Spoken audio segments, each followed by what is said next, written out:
them in the fields around Flagstaff, popping their little heads up and running for their burrows when they see you coming. Eve Walters, Coconino Health and Human Services Deputy Director, says besides being cute, these prairie dogs play an important role in our ecosystem. They're considered a keystone animal in the ecosystem.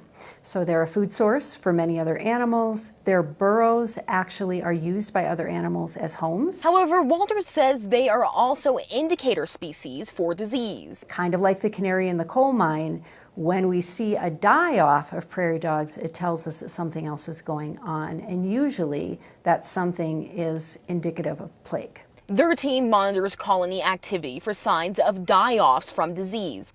But this time, a property owner in Winona, east of Flagstaff, noticed something wrong with his prairie dogs. There's little heads popping up all over, and suddenly nothing is happening. That tells us that we have a problem. She says the plague can be spread by fleas, contact with the prairie dogs, or even from pets.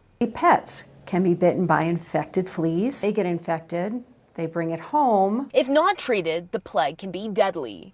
But Walters says with modern medicine and early detection, it's treatable. Now, the county is dusting the burrows with medicine to kill off the plague and monitoring surrounding colonies to make sure it doesn't spread.